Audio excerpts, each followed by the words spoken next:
He hosts the quarterly television broadcast Utah Now on KUED, Channel 7, and has been a guest host of NPR's Talk the Nation.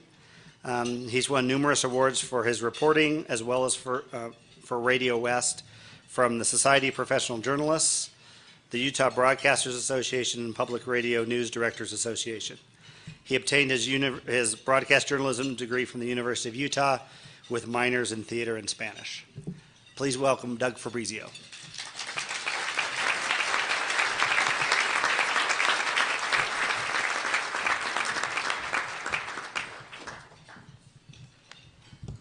Thank you. Okay, let's concede that technology is a good thing. Just remember that. And let's be real right up front. I'm not sure if I've gotten the statistic exactly right here, but under the current conditions of our culture, about 58% of you are going to sneak a furtive glance at an iPhone or a BlackBerry in the course of the next 15 minutes or so. About 7% of you didn't hear that last statistic because you were already looking. And frankly, I understand. In some ways, I can't blame you because, of course, there are emails and sports scores and Google alerts about Sandra Bullock's adoption. And hey, it's the information age. Those of you with smartphones sitting at a table at a banquet hall have access to 50 million websites, 75 million blogs. The total amount of information is said to double every 2 or 3 years, which means you can find 43 different recipes for blueberry cobbler, you can tweet about the appetizers you had at dinner last night, and you can virtually spit in the face of someone thousands of miles away.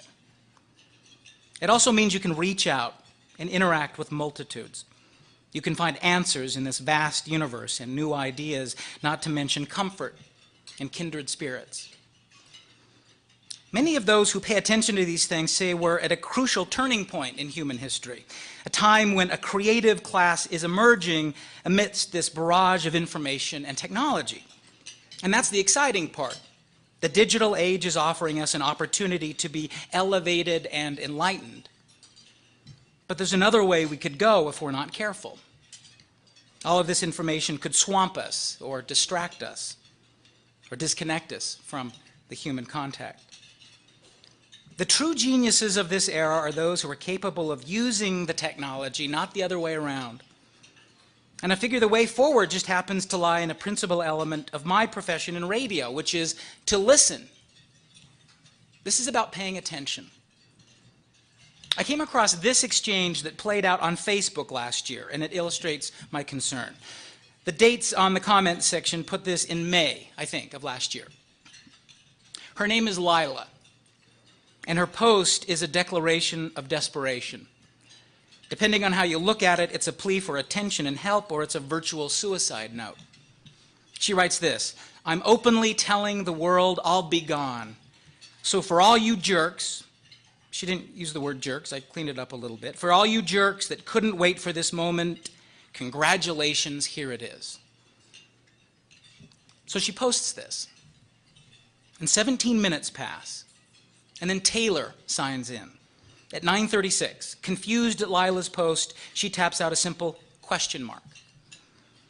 Next, at 9:37, Rebecca writes this wary response: "Hey, you okay?" By 9:39, Dava types this out: "Lila, please don't do anything stupid. We all love you," she writes. "I love you, Lila. Please don't do anything!" Exclamation point, heart, sad face. And then comes this from Caleb at 9:52. He wrote, "You spelled congratulations wrong." In some ways, we've already blown our opportunity and lost the control of the internet revolution. Last year, we had the writer David Denby of The New Yorker on our radio program. He's written a book about the snide, teasing, nasty abuse that's come to be the tone of communication on the internet. His book is called Snark. Denby says the internet has allowed snark to metastasize as a pop writing form. A snarky insult, he says, gets embedded in a story or a post, it gets traffic, and soon it's spread like a sneezy cold through the vast kindergarten of the web. If we can't find a little wisdom or restraint, Denby says, the internet can become just a bunch of niches and bat caves where points of view fly wildly like confused vectors. And in such a place, he says, no one will be right, no one will be wrong, and everything will be a matter of opinion. Denby and others are saying that this is the moment of transformation, and we should be asking ourselves important questions. Like, what kind of culture do we want? What kind of national conversation do we want?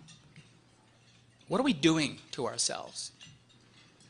Let's say you're having difficulty opening an attachment or downloading a file. Where's the first place you turn? You older folks, anyway. You're not sure how to change your ringtone or your screensaver. Who do you go to first? If you're like me, you go to your kids. It's the young people in your circle.